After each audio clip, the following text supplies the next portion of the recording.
It is a grand tradition that began with the very first one, way back in 1911, when there was a vocal public protest against this new national survey invading people's privacy. Sound familiar? Every 5 years, the largest logistical survey in the country reaches about 98% of the population.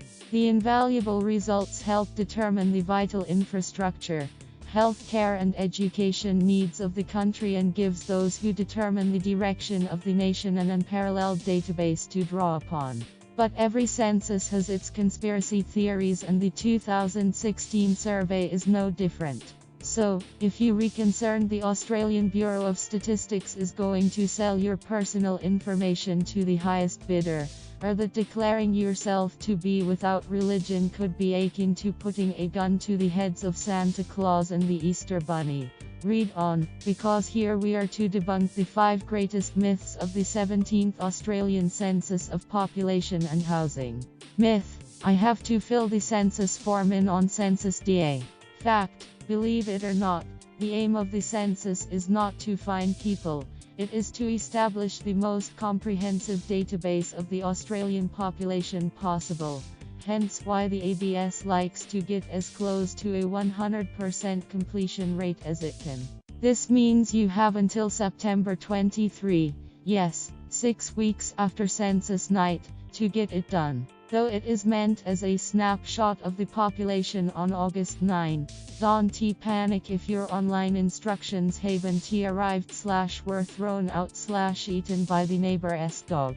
You can call the Census Information Service on 1300 214 531 and order another be sent to you. If you are in an area with poor internet service, it is highly likely you will only have the option of completing a paper form and it may not have been delivered yet. Thousands of Australians did not receive their form until after Census Day last time around. At the opposite end of the spectrum, this year 2 million Australians had already submitted their forms online before Census Day rolled around. Myth: I will be fined $180 per day if I don't complete the form on Census Night. Fact: if you still haven't submitted your form 2 weeks after census night, a field officer will knock on your door and ask you to do so. They will continue to do so until you have submitted it. If you refuse, they will start the prosecution process.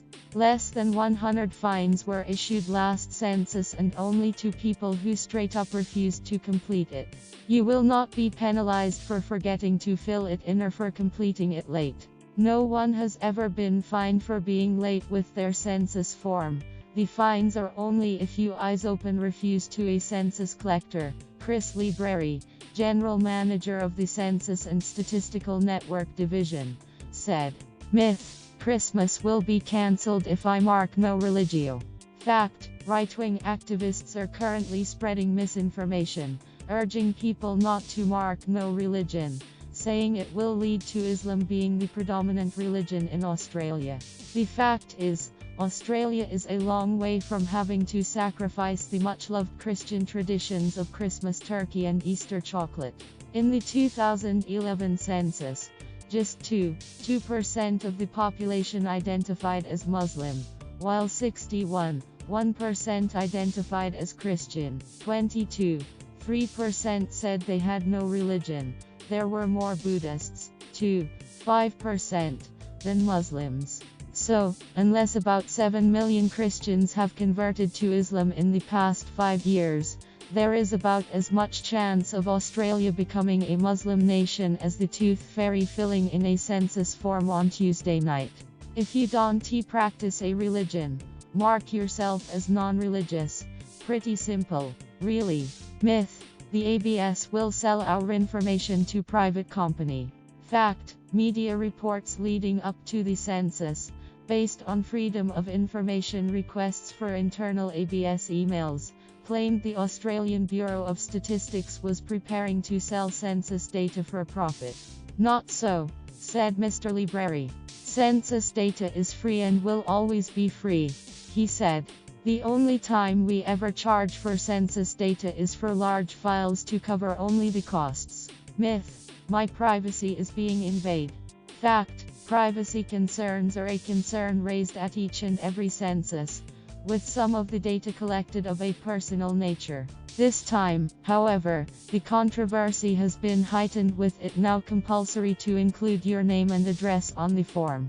In every previous census, it has been optional. Once the data is collected, the ABS's names and addresses will be separated from census answers and never recombined. After 4 years, the records will be destroyed. As for potential infiltration by hackers, the ABS says it uses the same storage system as Canada, New Zealand and the United Kingdom, none of which hackers have ever gained access to. The Bureau has also employed ethical hackers to test the security of the site. We have been planning this a long time. Our systems are as strong as we can possibly make them, and we have done it before, Mr. Libreri said. We know it as a badge of honor for hackers, you know, so we actually do employ our own hackers. We employ ethical hackers to test the system. Still have questions? Check out our explainer.